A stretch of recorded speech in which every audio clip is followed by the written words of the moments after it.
ಆರಂಭ ಆಗಿದೆ ಸರ್ 9 ಕಡೆಗಳಲ್ಲಿ ಕಳೆದ ತಿಂಗಳು 22ನೇ ತಾರೀಕು ಕಾಶ್ಮೀರದ ಪಹಲ್ಗಾಮ್ನಲ್ಲಿ ನಡೆದಂತ ಒಂದು ದುರ್ಘಟನೆ ಏನಿತ್ತು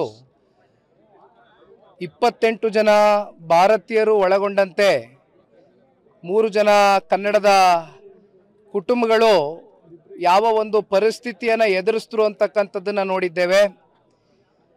ಅದಕ್ಕೆ ತಕ್ಕವಾಗೆ ದೇಶದ ಗೌರವಾನ್ವಿತ ಪ್ರಧಾನಮಂತ್ರಿಗಳು ಬಹಳ ದಿಟ್ಟವಾದಂಥ ಒಂದು ಹೆಜ್ಜೆಯನ್ನು ಇಟ್ಟಿದ್ದಾರೆ. ಬಲವಾದಂಥ ಒಂದು ದೃಢ ಸಂಕಲ್ಪವನ್ನು ತೊಟ್ಟು ನಿನ್ನೆಯ ದಿನ ಆಪರೇಷನ್ ಸಿಂಧೂರಿ ಅಂತಕ್ಕಂಥದ್ದನ್ನ ಇವತ್ತೇನು ಮಾಡಿದ್ದಾರೆ, ಬಹುಶಃ ಇವತ್ತು ಇಡೀ ಭಾರತೀಯನು ಕೂಡ ಇಡೀ ದೇಶ ಇವತ್ತು ಕೊಂಡಾಡ್ತಕ್ಕಂಥ ಒಂದು ಕ್ಷಣ. ನಿನ್ನೆಯ ದಿನ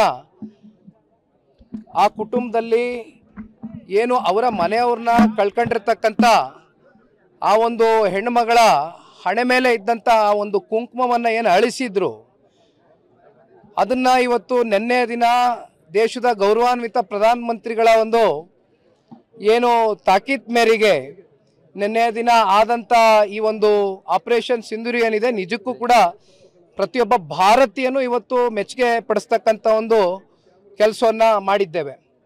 ಹಾಗಾಗಿ ಮುಂದಿನ ದಿನಗಳಲ್ಲಿ ಇವತ್ತು ಸಿಂಧು ನದಿ ಬಗ್ಗೆ ಕೂಡ ಮೊನ್ನೆಯ ದಿನ ಕೆಲವೊಂದಷ್ಟು ಚರ್ಚೆಯನ್ನು ಗೌರವಾನ್ವಿತ ಪ್ರಧಾನಮಂತ್ರಿಗಳು ಮೊದಲನೇ ದಿನವೇ ಹೇಳಿದ್ದಾರೆ. ಸಿಂಧು ನದಿ ಅಂತಕ್ಕಂಥದ್ದು ಇವತ್ತು ನಮ್ಮ ಭಾರತ ಮೂಲದಿಂದ ಇವತ್ತು ಪಾಕಿಸ್ತಾನಕ್ಕೆ ಏನು ಹರಿದು ಹೋಗುತ್ತೆ, ಇವತ್ತು ಅದನ್ನು ಕೂಡ ಇವತ್ತು ಹತ್ತತ್ರ 80% ಜನ ಇವತ್ತು ಪಾಕಿಸ್ತಾನರು ಆ ಸಿಂಧು ನದಿ ಮೇಲೇ ಇವತ್ತು ಅವಲಂಬಿತರಾಗಿ ಜೀವನ ಮಾಡ್ತಾ ಇದ್ದಾರೆ. ಅದನ್ನು ಕೂಡ ಇವತ್ತು ಒಂದು ರಿಸರ್ವಲ್ಲಿ ಇಟ್ಟಿದ್ದಾರೆ. ಯಾವುದೇ ಕಾರಣಕ್ಕೂ ಅದನ್ನು ಬಿಡ್ತಕ್ಕಂಥ ಪ್ರಶ್ನೆ ಇಲ್ಲ ಅಂತಕ್ಕಂಥದ್ದು ಕೆಲವೊಂದಷ್ಟು ಚುರುಕು ಮೂಡಿಸ್ತಕ್ಕಂಥ ಕೆಲಸ ದೇಶದ ಗೌರವಾನ್ವಿತ ಪ್ರಧಾನಮಂತ್ರಿಗಳು ಮಾಡಿದ್ದಾರೆ. ಇದಕ್ಕೆ ನಾವೆಲ್ಲರೂ ಸ್ವಾಗತ ಮಾಡ್ತೇವೆ. ಕಾಂಗ್ರೆಸ್ ಈಗಲೂ ಕೂಡ ಶಾಂತಿ ಮಂತ್ರ ಜಪಿಸಬೇಕು ಅನ್ನೋ ಒಂದು ಟ್ವೀಟ್ ಅನ್ನ ಮಾಡುತ್ತೆ ಸರ್, ತಿರ್ಗಾ ಡಿಲೀಟ್ ಮಾಡುತ್ತೆ. ಇಂಥ ಸಂದರ್ಭದಲ್ಲಿ ಏನು ಮೆಸೇಜ್ ಕೊಡ್ತಾರೆ ಸರ್? ದೇಶ ಎಲ್ಲ ಒಗ್ಗಟ್ಟಾಗಿರುವುದು. ಇದು ಕಾಂಗ್ರೆಸ್ಸಿಗರ ಮನಸ್ಥಿತಿಯನ್ನು ನಾವು ಅಳಿಬಹುದು. ಇವತ್ತು ದೇಶದಲ್ಲಿ ಎಲ್ಲ ಕಡೆ ಶ್ಲೋಕಾಚರಣೆಯನ್ನು ನೋವಿನಿಂದ ನಾವು ಮಾಡಬೇಕಾದಂಥ ಸಂದರ್ಭದಲ್ಲಿ ಇಲ್ಲೇ ನಮ್ಮ ಜಿಲ್ಲೆನಲ್ಲೇ ತಗೊಳ್ಳಿ, ಒಬ್ಬ ಮಹಾನ್ ಭಾವ ಸೀರೆ ಹಂಚ್ಕೊಂಡು ಆ ಸೀರೆ ಹಂಚಕ್ಕೆ ಹೋಗಿ ಅದು ಯಾವುದೋ ಒಂದು ಸಣ್ಣ ಪಾಪು ಬಹುಶಃ ನಮಗಿರ್ತಕ್ಕಂಥದ್ದು ಅದು ಮುಚ್ಚೋಯ್ತು ವಿಚಾರ ಇಲ್ಲಿವರೆಗೂ ಹುಡುಕ್ಲಿಕ್ಕಾಗಿಲ್ಲ. ಏನು ನೂಕು ನುಗ್ಗಲು ಅಂತಾರಾಷ್ಟ್ರೀಯ ಮಹಿಳೆ ದಿನಾಚರಣೆ ಮಾಡ್ಕೊಂಡು ಸರ್ಕಾರಿ ಕಾರ್ಯಕ್ರಮ ಅಂತಕ್ಕಂಥದ್ದನ್ನೇನು ಹೇಳಿದರು, ಆ ಸರ್ಕಾರಿ ಕಾರ್ಯಕ್ರಮದಲ್ಲಿ ಪಾಪ ಕೆಲವೊಂದಷ್ಟು ಹೆಣ್ಮಕ್ಳು ಜಿಲ್ಲಾದ್ಯಂತ ಕರೆ ತಂದಿದ್ರು ಬಸ್ಸಲ್ಲಿ. ಅವ್ರು ಏನೋ ಸೀರೆ ಸಿಗುತ್ತೆ ಅಂತ ಒಂದು ಖುಷಿಗೆ ಬಂದಿದ್ರು. ಆ ಸೀರೆನೂ ನಾನು ನೋಡಿದೆ ಫೋಟೋ.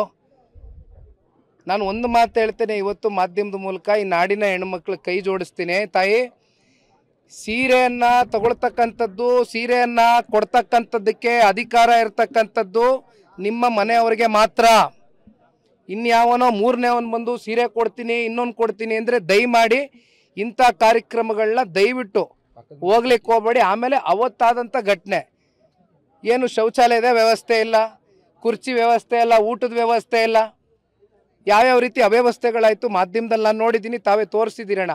ಹಾಗಾಗಿ ಇಲ್ಲಿ ಕಾಂಗ್ರೆಸ್ನವ್ರಿಗೆ ಏನು ಅಶಾಂತಿ ಅಂತೆ, ಇನ್ನೆಷ್ಟು ಶಾಂತಿಯುತವಾಗಿ ಹೋಗ್ಬೇಕಂತೆ ಭಾರತೀಯರು, ಇನ್ನೆಷ್ಟು ಶಾಂತಿಯುತವಾಗಿ ಹೋಗ್ಬೇಕಂತೆ ಸರ್. ಪ್ರತಿಯೊಬ್ಬ ಭಾರತೀಯನೂ ಇವತ್ತು ಮೆಚ್ತಾ ಇದ್ದಾನೆ. ಪ್ರತಿಯೊಬ್ಬ ಭಾರತೀಯನಲ್ಲೂ ಇವತ್ತು ಒಳಗಡೆ ಆಕ್ರೋಶ ಇದೆ, ಬೆಂಕಿ ಇದೆ, ನೋವಿದೆ. ಅದಕ್ಕೆ ಉತ್ತರ ಕೊಡಿ ಅಂತ ಪ್ರಧಾನಮಂತ್ರಿಗಳು ಕೇಳಿದಾಗ ನೆನ್ನೆ ಉತ್ತರ ಕೊಟ್ಟಿದ್ದಾರೆ. ಅದರಲ್ಲಿ ಪ್ರಮುಖವಾದಂಥ ಪಾತ್ರ ಇಬ್ಬರು ಹೆಣ್ಮಕ್ಳು ವಹಿಸಿದ್ದಾರೆ ನೆನ್ನೆ ಆಪರೇಷನ್ನಲ್ಲಿ.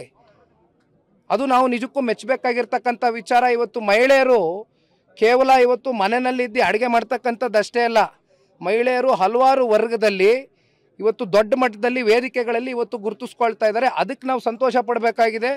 ನಿಜಕ್ಕೂ ಕೂಡ ಈ ಕಾಂಗ್ರೆಸ್ನ ಮನಸ್ಥಿತಿ ಏನಿದೆ ಅಂತಕ್ಕಂಥದ್ದು ಭಾಳ ಸ್ಪಷ್ಟವಾಗಿ ಅರ್ಥ ಆಗುತ್ತೆ. ಮೊನ್ನೆ ಬೇರೆ ಅದು ಯಾವುದೋ ಕಾಂಗ್ರೆಸ್ನ ಸಚಿವರು ಅದೆಂಥದ್ದು ಬಾಂಬ್ ಕಟ್ಕೊಂಡು ಹೋಗ್ಬಿಡ್ತೀನಿ, ಈ ಬಾಂಬ್ ಕಟ್ಕೊಂಡು ಹೋಗೋ ಮನಸ್ಥಿತಿ ಇರ್ತಕ್ಕಂಥದ್ದು ಅದು ಎಲ್ಲಿಂದ ಬಂತು? ಆ ಹೇಳ್ದಂಥ ವ್ಯಕ್ತಿಗೆ ಮಾತೆತ್ತಿದ್ರೆ ಬಾಂಬು ಬಾಂಬು ಅಂತಾರೆ ಅವರು.